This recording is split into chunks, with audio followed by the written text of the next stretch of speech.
انسان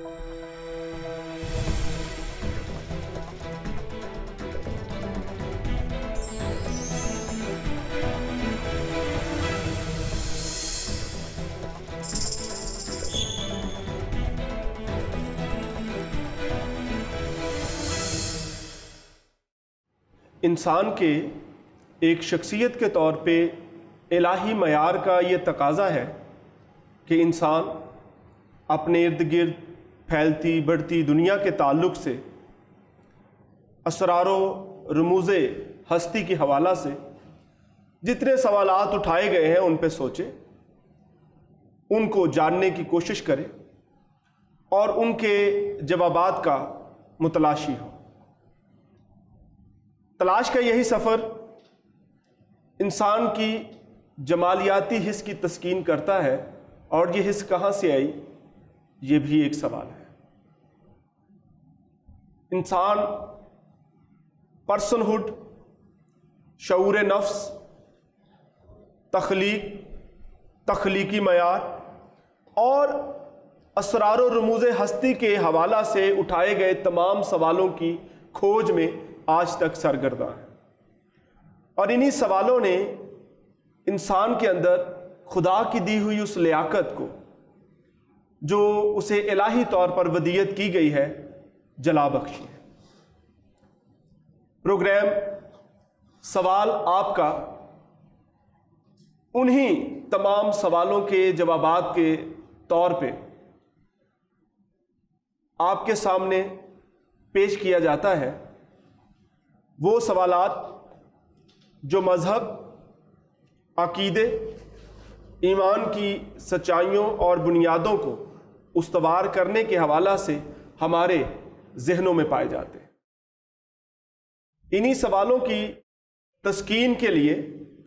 ان کے جوابات کے حوالہ سے یہ پروگرام سوال آپ کا اس سیزن میں متی رسول کے انجیلی بیان کے تعلق سے اٹھائے گئے سوالوں کا جواب دے گا۔ اسی کتاب پہ سارے سوال اٹھائے گئے، اسی کتاب پہ سارے سوال اٹھائے گئے، اسی کتاب سے سب نے جواب پایا ہے۔ تو ناظرین، اس پروگرام میں اس سیزن میں میرے ساتھ پاسٹر ضیاء المسیح ہوں گے۔ ضیاء المسیح کرسچن اپالوجسٹ ہیں، ملک بھر میں اپالوجیٹکس کانفرنسز، سیمینارز میں بطور اسکالر اور اسپیکر بلائے جاتے ہیں۔ مختلف ٹی وی چینلز پر بھی آپ کو مختلف حوالوں سے اپالوجیٹکس پہ گفتگو کرتے نظر آتے ہیں۔ ضیاء المسیح ان مخصوص لوگوں میں سے ہیں جنہوں نے پاکستان کی تاریخ میں مسلم اسکالرز کے ساتھ ان کیمرہ ڈیبیٹ سیشنز کر کے اس بات کو باور کرانے کی کوشش کی ہے عدم برداشت کے ماحول میں اکٹھے بیٹھا جا سکتا ہے، مختلف مذہبی عقائد،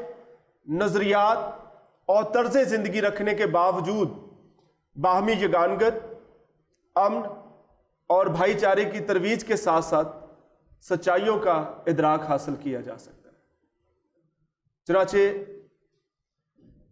متی رسول کے انجیلی بیان کے تعلق سے اپالوجیٹکس سروے کے حوالہ سے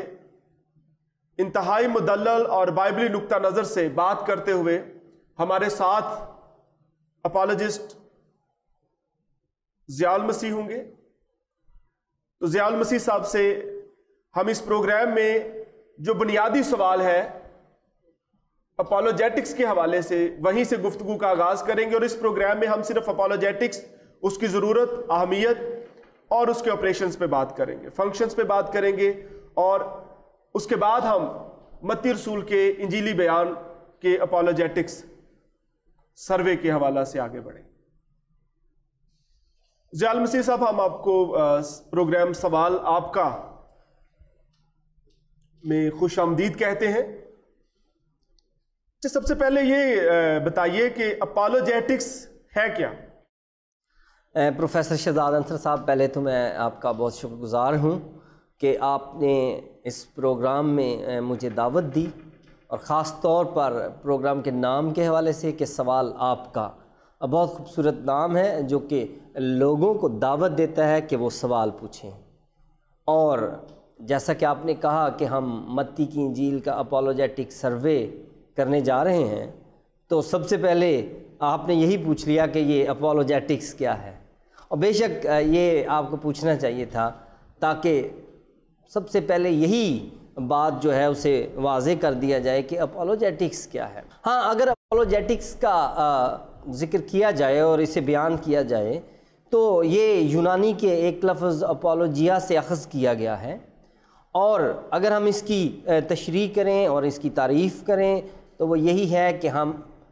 اپولوجیٹکس ایک ایسا علم ہے جس میں ہم true understanding of Christian faith جو ہے اس کو اجاگر کرتے ہیں، کہ مسیحی عقائد کی جو حقیقی پہچان ہے اس کو ہم لوگوں تک پہنچاتے ہیں، اور اس کے لیے ہم ہسٹوریکلی اور فلسفیکلی ہر طرح سے ہم اپنے سننے والوں کو سیٹسفائیڈ کرنے کی کوشش کرتے ہیں، ان کو اس کا اچھا جواب دینے کی کوشش کرتے ہیں تاکہ وہ بائبل مقدس پر اٹھائے جانے والے سوالات کا بہتر جواب پائیں۔ اور اس کے لیے ہم اپولوجیٹکس کے فنکشن کو بھی دیکھتے چلتے ہیں کہ آیا اپولوجیٹکس کے فنکشن کیا ہے، اپولوجیٹکس کام کس طرح سے کرتی ہے، اور اپولوجیٹکس کا جو علم ہے یا جو ایک سبجیکٹ ہے، مضمون ہے، اس میں ہماری کیا منشا ہوتی ہے کہ ہم اس سے کرنا کیا چاہتے ہیں۔ تو سب سے پہلے دوسرے لفظوں میں آپ یہ کہہ رہے ہیں کہ جو اپولوجیٹکس ہے اس میں ہم اس بات کا ادراک حاصل کرتے ہیں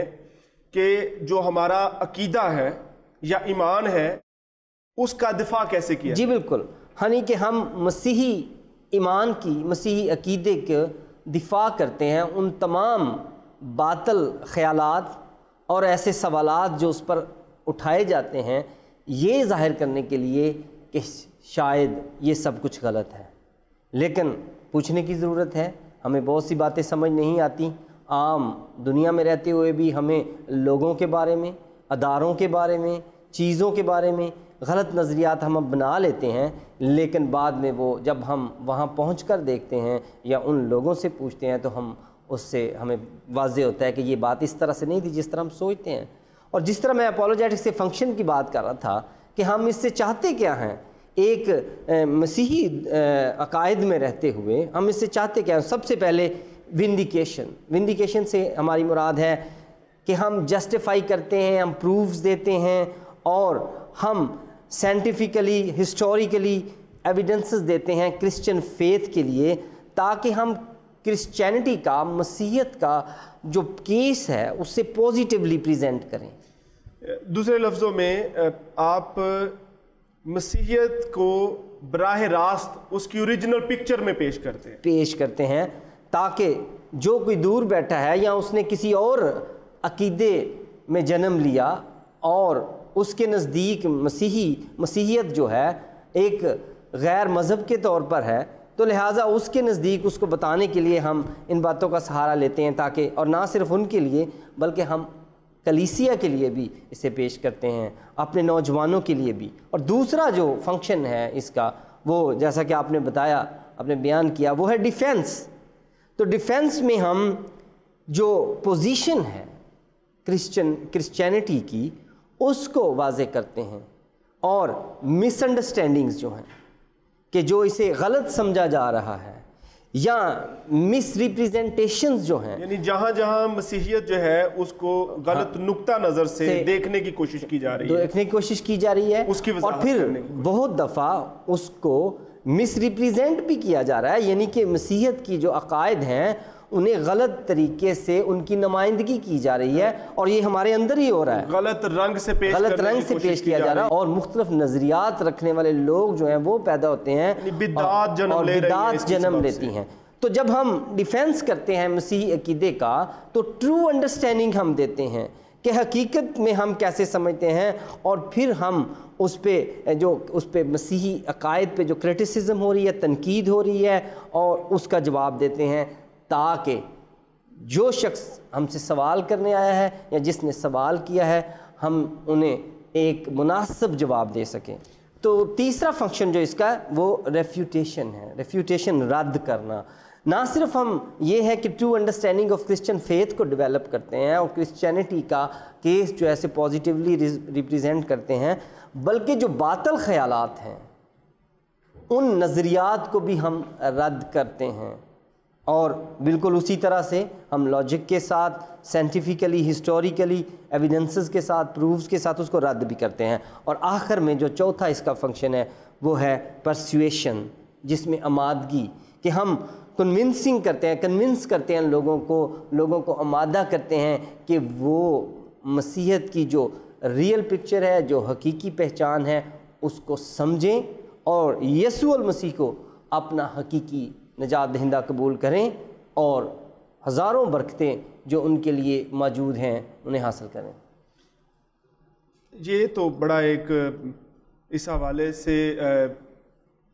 مناسب اور بڑا مدلل قسم کا معاملہ ہے کہ ہمیں اس بات کو پورے طور پہ سمجھنے کی ضرورت ہوگی۔ تو کیا بائبل اس کی اجازت دیتی ہے؟ ہاں جی، بہت اچھا سوال آپ نے کیا ہے کہ میں نے آپ کو بتایا کہ اپولوجیٹکس جو ہے وہ ہے مسیحی عقائد کا دفاع، لیکن یہاں پہ آپ کو اپولوجیٹکس کے دفاع کے لیے بھی آپ نے مجھے دعوت دی۔ آپ نے کہا کہ کیا اس کی بھی بائبل، یعنی کہ اس کو بھی دفاع کی ضرورت پڑے گی۔ بے شک ہم کوئی بھی ایسا کام جو ہے وہ نہیں کرتے اور نہ ہمیں کرنا چاہیے جس کی بائبل ہمیں اجازت نہیں دیتی۔ اگر ہم بائبل کی طرف رجوع کریں تو یہودا کا پہلا خط اس کی 3 آیت میں لکھا ہے، تم اس ایمان کے واسطے جاں فشانی کرو جو مقدسوں کو ایک ہی بار سونپا گیا تھا۔ یعنی کہ آپ کو یہ دعوت دی گئی ہے کہ آپ اپنے ایمان کی جو ہے دفاع کریں اور اس کے لیے جاں فشانی کریں۔ جاں فشانی جو آپ سمجھتے ہیں کہ کوشش سے کوشش جان لگا کر، لیکن اپنے ایمان کے لیے آپ کیا جاں فشانی کریں گے؟ کیسے یاد کر لیں گے، رٹا لگا لیں گے؟ نہیں، مقصد اس کی حقیقی پہچان کو آپ اور سمجھ کے ساتھ، جبکہ ماحول اس طرح کا ہو کہ لوگ آپ کے عقیدے کو، آپ کے مذہب کو باطل قرار دینے کی کوشش میں ہوں۔ اور پھر اگر ہم مزید آگے چلیں تو کلسیوں 4 باب اس کی 5 سے 6 آیت میں آپ کے لیے پڑھوں گا، تو وہاں پر لکھا ہے، وقت کو غنیمت جان کر باہر والوں کے ساتھ ہوشیاری سے برتاؤ کرو، تمہارا کلام ہمیشہ ایسا پرفضل اور نمکین ہو کہ تمہیں ہر شخص کو مناسب جواب دینا آ جائے۔ یہ بائبل کا خدا چاہتا ہے کہ آپ وقت کو غنیمت جانیں اور باہر والوں کے ساتھ ہوشیاری سے پیش آئیں، اور تمہارا کلام جو ہے یہاں پر لکھا ہے کہ وہ پرفضل ہو، اس میں فضل کی باتیں، وہ نمکین ہو اور تمہارا جواب مناسب ہو۔ اچھا ضیاء صاحب، یہاں پہ میں آپ کو ٹوکنا چاہوں گا کہ کلسیوں 4 باب اس کی 5-6 آیت کے تناظر میں جب ہم بات کرتے ہیں، جو ابھی آپ نے حوالہ پیش بھی کیا ہے، تو باہر والوں کے مذہبی عقائد سے بات کرنے کے حوالے سے جب ہم گفتگو کرتے ہیں تو اس کے لیے ان کا علم ہونا تو ضروری ہے، لیکن کس حد تک؟ بے شک دیکھیں، باہر والوں کے لیے جب کہا گیا ہے تو آپ جہاں بھی ہیں، آپ کے باہر والے مختلف ہو سکتے ہیں۔ اگر آپ پاکستان میں ہیں تو آپ کے باہر والے اہل اسلام ہوں گے، اگر آپ انڈیا میں ہیں تو وہاں پہ جو مذہب غالب ہے آپ کے لیے باہر والے وہ ہوں گے۔ لہٰذا آپ کو ان سے بات کرتے ہوئے آپ کا کلام جو ہے اسے پرفضل رہنا چاہیے اور نمکین۔ یہاں پر نمکین لفظ پر زور دیا گیا ہے، یعنی کہ آپ کو اس بات کی طرف متوجہ کیا جا رہا ہے کہ آپ کا کلام جو ہے وہ کڑوا نہ ہو، کیونکہ کڑوا کلام کرنے سے جھگڑا پیدا ہو سکتا ہے اور آپ مذہب کی بات نہیں کر سکتے، آپ یسوع مسیح کی ان کو متعارف نہیں کروا سکتے۔ لہٰذا نہ تو آپ کو کہا گیا کہ آپ کا کلام کڑوا ہو اور نہ میٹھا ہو، بلکہ کیا ہو؟ نمکین۔ اس میں اور جواب کے لیے بھی آپ دیکھ لیں لفظ کہ کیا ہے؟ مناسب جواب۔ غیر مناسب جواب دینے کے لیے دنیا بڑی پڑی ہے، لیکن مسیحیت میں بائبل کا خدا ہمیں یہ تلقین کرتا ہے کہ آپ کا جواب جو ہے وہ مناسب ہونا چاہیے۔ تو پہلا پطرس 3 باب اس کی 15 آیت کو اگر ہم اس کی تلاوت کریں تو وہاں پر مرقوم ہے، بلکہ مسیح کو خداوند جان کر اپنے دلوں میں مقدس سمجھو، اور جو کوئی تم سے تمہاری امید کی وجہ دریافت کرے اس کو جواب دینے کے لیے ہر وقت مستعد رہو، مگر حلم اور خوف کے ساتھ۔ اور یہاں پر بھی آپ نے دیکھا کہ ہمیں اس بات کی دعوت دی جا رہی ہے کہ جو کوئی تم سے پوچھے، جو کوئی تم سے دریافت کرے آپ کے عقیدے کے متعلق، آپ کے مذہب پر کوئی سوال کرنا چاہتا ہے، آپ کے جو عقائد کے بارے میں بات کرنا چاہتا ہے، اس پہ سوال کرنا چاہتا ہے، تو وہاں پر لکھا ہے کہ اس کو جواب دینے کے لیے ہر وقت مستعد رہو۔ اور مستعد جو ہے آپ سمجھتے ہیں کہ تیار سے بھی جو ہے وزنی لفظ ہے، زیادہ ہوشیاری کے زیادہ ہوشیاری کہ آپ ہر وقت، یعنی کہ ایکٹیولی ہر وقت آپ تیار ہیں۔ سرگرمی کے ساتھ۔ لیکن آپ نے یہ بھی دیکھا کہ یہاں پر یہ بھی نہیں بائبل کا خدا چاہتا کہ کوئی جھگڑے کی فضا پیدا ہو، بلکہ لکھا ہے مگر حلم اور خوف کے ساتھ، کہ یہ کام چونکہ تھوڑا سا سینسٹیو ہے، لہٰذا اس کو آپ نے نہایت حلیمی اور خوف کے ساتھ کرنا ہے۔ یہاں پہ خوف کا لفظ ویسے بھی بہت زیادہ پازیٹیولی استعمال میں آیا ہے، جبکہ بعض اوقات ہم اس چیز کو، خوف جو ہے وہ براہ راست ہمارے ہاں تو بہت منفی قسم کے رویے کے طور پہ ظاہر ہوا ہے۔ نہیں، جیسے ہم کہتے ہیں کہ خدا کا خوف، خدا کا خوف کا مطلب ہے کہ خدا کے احکامات کو نظر میں رکھتے ہوئے پازیٹیولی اس کو پازیٹیولی، بالکل۔ دوسرے تموتھیس میں مرقوم ہے کہ اور مناسب نہیں کہ خداوند کا بندہ جھگڑا کرے، بلکہ سب کے ساتھ نرمی کرے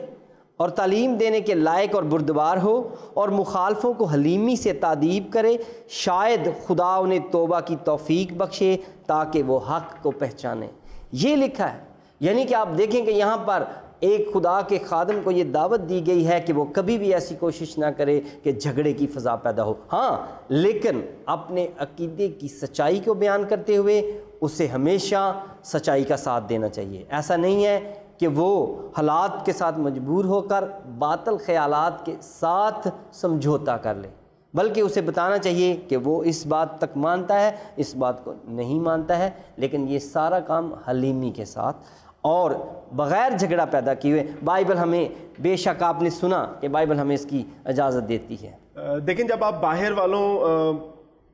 کے ساتھ بات چیت، گفتگو یا علم کی بات کرتے ہیں تو پھر تو ہمیں ان کی کتب کا بھی مطالعہ کرنا پڑے گا، تو کیا یہ مناسب ہے کہ ہم پھر ان کی کتب کا مطالعہ بھی کریں؟ اور ظاہر ہے پھر اگر مطالعہ ہوگا تو ہی ہم ان کے معاملات کو ریفرنس کے طور پہ استعمال میں لا سکیں گے۔ بے شک آپ کا سوال جو ہے وہ بہت ہی اہم ہے، کیونکہ یہ سوال اٹھایا جاتا ہے اور مسیحی حلقوں میں اس پر بات کی جاتی ہے کہ کیا ہم غیر مذاہب کی کتابوں کا مطالعہ کریں یا نہ کریں۔ یہ تو ایک بڑی بحث ہے نا، اور جو عمومی طور پہ پائی جاتی ہے۔ یا بائبل ہمیں اس کی اجازت دیتی ہے یا بائبل میں ہمیں اس کی کوئی مثال ملتی ہے، تو بے شک ایک تو لاجیکلی بات ہے کہ اگر آپ کسی قوم کو اور کسی فرد قبیلے کو مسیح اور مسیحیت کے ساتھ متعارف کروانا چاہتے ہیں تو ضرور ہے کہ آپ ان کے بارے میں جانیں کہ وہ کون لوگ ہیں، وہ کیا سوچتے ہیں، وہ کس چیز کو محترم سمجھتے ہیں، کس چیز کو نہ ان کے لیے نزدیک محترم نہیں ہے، ان کے کیا عقائد ہیں۔ ان کی کتابوں کو بھی اگر آپ پڑھیں تو آپ ان کو زیادہ بہتر طور پر بتا سکتے ہیں۔ فرض کریں آپ نے آپ کا جو بات جس سے آپ مخاطب ہیں وہ درزی ہے، تو آپ اگر اسے درزیوں کی کسی ٹرم میں بات کریں گے، اسے کہیں گے جی جس طرح آپ کٹائی کرتے ہیں، جس طرح آپ نشان لگاتے ہیں، اسی طرح یہ ہے، اسی اصطلاح میں بات کریں گے، تو اسے سمجھنے میں آسانی ہوگی۔ لیکن آئیں ہم پولس رسول کو دیکھتے ہیں کہ وہ جب غیر اقوام میں منادی کیا کرتے تھے تو وہ کیا طریقہ استعمال کرتے تھے، تو وہ ہمارے لیے بہت رہنمائی کی ایک مثال ہوگی۔ پول کا ظاہر ہے، پولس کا تو کام جو تھا وہ زیادہ تر جینٹائلز میں، غیر اقوام میں تھا، غیر اقوام میں تھا، وہ زیادہ مؤثر طور پہ نمونے کا، اور آپ نے دیکھا انہوں نے بڑے احسن طریقے سے اسے نبھایا اور انہوں نے کبھی جھگڑا بھی نہیں پیدا ہونے دیا، اور بڑے احسن طریقے سے۔ اگر آپ اعمال 17 باب اس کی 22 آیت کی طرف آئیں جی تو وہاں پر ہم دیکھتے ہیں کہ پولس رسول جو تھے، اعمال 17 میں انہوں کہتے ہیں، آئے اتھینے والو، میں دیکھتا ہوں کہ تم دیوتاؤں کے بڑے ماننے والے ہو۔ اور جو بائبل کے مفسرین ہیں، بائبل کی جو تشریح کرنے والے ہمارے علماء ہیں، ان کا خیال ہے کہ پولس رسول نے یہ جملہ بولنے کے لیے کافی عرصہ، ایک خاص عرصہ وہاں پر گزارا اور ان لوگوں کے بارے میں جانا۔ یقیناً اس جملے میں وہ ساری وضاحت بھی موجود ہے نا، میں دیکھتا ہوں، میں دیکھتا ہوں، I see the things around، بلکہ وہاں لکھا ہے کہ میں نے سیر کرتے اور تمہارے مبودوں پر غور کرتے ہوئے یہ بھی پایا کہ ایک جگہ پر لکھا ہے نامعلوم خدا کے لیے. یقیناً پال نے اس وقت ان کے جو تھے وہ طرز زندگی کا مطالعہ کیا اور ان کے مندروں کا باقاعدہ مندروں کا جو ہے وہ وزٹ کیا ہے. تو ہم دیکھتے ہیں کہ مفسرین جو ہیں ان کا خیال اور وہ اس بات پر متفق ہیں کہ انہوں نے کافی عرصہ وہاں خاموشی سے ریسرچ کی ہے، ان کی کتابوں کا مطالعہ کیا ہے، اور کیونکہ اگر ہم اسی باب کے اینڈ میں آتے ہیں تو وہاں پہ لکھا ہے جیسا کہ تمہارے شاعروں نے بھی کہا ہے. یقیناً وہ ظاہر ہے مطالعہ کے حوالے سے تو وہ کینلی اس میں سے گزرے. تو اس کا مطلب ہمیں پتہ چلتا ہے کہ نہ صرف یہ ہے کہ انہوں نے ان کے مندروں کا، ان کے دیوتاؤں کا انہوں نے پورا سروے کیا ہے، بلکہ یہ بھی جانا ہے کہ ان کے شاعروں نے کیا کہا ہے. ظاہر ہے پھر جا کر اسکالر آدمی تھا. آپ دیکھیں گملیل کے بعد تو وہی ہمیں اس وقت اس دور میں بڑا اسکالر نظر آتا ہے. عالم جو ہے وہ جو یہودیوں میں براہ راست قبولیت کے درجہ اور اعتبار کا جی بالکل. تو پھر دیکھیں انہوں نے پھر اس وقت انہوں نے کہا کہ میں دیکھتا ہوں کہ تم دیوتاؤں کے بڑے ماننے والے ہوں. لیکن اس کے ساتھ ہی پولس نے پوزیٹیولی حلیمی کے ساتھ بغیر جھگڑا پیدا کیے ہوئے انہیں یہ بھی کہا کہ دیکھیں خدا ہاتھ کے بنائے ہوئے مندروں میں نہیں رہتا. بات بھی کی ہے لیکن جھگڑا بھی نہیں ہے. رسپانس نظر آتا ہے، ریاکشن نہیں ہے. ہاں انہوں نے ان سے بات بھی کیا اور ان کے باطل عقائد کو رد بھی کیا ہے. دیکھیں یہاں پہ ایک بڑا اہم سوال جنم لے رہا ہے کہ آپ نے جیسا کہ بیان کیا ہے کہ پولس رسول جو ہے وہ وہاں پہ رہے، انہوں نے ان کو آبزرو کیا، ان پہ تحقیق کی، اور پھر یہ سوال اٹھایا کہ ایتھینے والوں میں دیکھتا ہوں کہ تمہارے ہاں، اور جیسا آپ نے ابھی اس کو بیان بھی کیا ہے کہ وہ انہوں نے بات بھی کی، ان کی عقائد کو بھی رد کیا. اور جب آپ رد و تشکیل کی عمل کی بات کرتے ہیں تو اپنے عقیدے کی حقانیت کو بیان کرنے کے لیے بسا اوقات باطل نظریات کو رد بھی کرنا پڑتا ہے. تو کیا بائبل ہمیں اس کی اجازت دیتی ہے کہ ہم دوسروں کے نظریات کو براہ راست رد کر دیں؟ ہاں بے شک. دیکھیں بائبل ہمیں اس کی اجازت دیتی ہے، اور جیسا کہ میں نے آپ کو پولس رسول کی رویے میں دکھایا کہ انہوں نے نہ صرف ان کی تحقیق کرنے کے بعد ان کے باطل عقائد کو حلیمی کے ساتھ رد بھی کیا ہے، اور آپ اس پورے کو اگر آپ پڑھتے ہیں تو انہوں نے بات پر اس کو رد کیا ہے. لیکن میں اگر آپ میرے ساتھ دوسرا کرنتھیوں 10 باب اس کی 5 آیت کو پڑھتے چلیں تو آپ کو بات اور مزید واضح ہو جائے گی. تو میں آپ کے لیے پڑھوں گا. لکھا ہے چنانچہ ہم تصورات اور ہر ایک اونچی چیز کو جو خدا کی پہچان کے برخلاف سر اٹھائے ہوئے ہیں ڈھا دیتے ہیں، اور ہر خیال کو قید کر کے مسیح کا فرمانبردار بنا دیتے ہیں. آپ نے دیکھا کہ کیا کہا جا رہا ہے یہاں کا کہ جو اونچے اور باطل خیالات خدا کی پہچان کے خلاف لوگوں نے گھڑے ہیں، بنائے ہیں، انہیں ہم ڈھا دیتے ہیں. کون ڈھائے گا؟ بائبل میں لکھا ہے کہ مخلوقات کراہتی ہے کہ خدا کے بیٹے ظاہر ہوں. اور خدا کے بیٹے ظاہر کیوں ہوں؟ تاکہ وہ انہیں حقیقی عرفان سے روشناس کروائیں. اور یہاں پر آپ نے دیکھا کہ ہمیں کہا گیا ہے کہ ہم باطل خیالات جو ہیں جو خدا کی پہچان کے برخلاف ہیں ان کو ہم نے ڈھانا ہے. دیکھیں جیسا جو بات آپ کر رہے ہیں دوسرا کرنتھیوں 10 باب اس کی 5 آیت کے تناظر میں، تو اگر آپ اس کو براہ راست دیکھیں تو اس تناظر میں تو صرف خیالات کی بات کی گئی، جبکہ ہم نظریات کو رد کرنے کی بات کر رہے ہیں. ہاں دیکھیں بالکل خیالات ہی جو ہیں وہی نظریات کو جنم دیتے ہیں، اور پھر نظریات سے عقائد بنتے ہیں. اور بائبل ہمیشہ آپ کو پتہ ہے کہ بالکل جڑ پر آپ کو روکتی ہے. آپ کو کہا گیا ہے کہ تم کسی عورت کی طرف بری نگاہ سے بھی نہ دیکھنا، تم ایسا پلان بھی نہ بنانا، یعنی کہ آپ کو وہاں سے روکا گیا ہے. تو یہاں سے بھی باطل خیالات پر ہی آپ کو کہا گیا ہے کہ وہیں پر کام کریں. اس سے پہلے کہ وہ نظریات بنے اور پھر عقائد بنے آپ ان کو رد کر سکتے ہیں، جیسا کہ آپ نے دیکھا کہ لیکن اس کام کے لیے بہت ضروری ہے کہ ہم حلیمی سے کریں. جیسا کہ آپ بھی تو ابھی آپ میرے سے بات کر رہے ہیں اور آپ میرے سے پوچھ بھی رہے ہیں، باتوں کو کرید بھی رہے ہیں، تنقید بھی کر رہے ہیں، لیکن کوئی جھگڑا تو نہیں پیدا ہو رہا. تو اصلاح جو ہے یا کسی بات کو کے حقیقی عرفان کو بیان کرنا یا اپنا نقطہ نظر کو بیان کرنا، یہ کوئی جھگڑا پیدا کرنے والی بات نہیں ہے. چلیں پھر یہ بتائیے کہ کیا مسیح کی زندگی میں ہمیں ایسا کوئی نمونہ ملتا ہے کہ انہوں نے مناظرانہ ماحول میں جو ہے وہ سوالات کیے ہوں،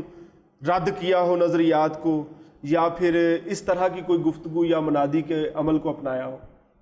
بے شک اگر آپ بغور چاروں اناجیل کا مطالعہ کریں تو ہم یسوع مسیح کو بطور اپولوجسٹ بھی دیکھتے ہیں،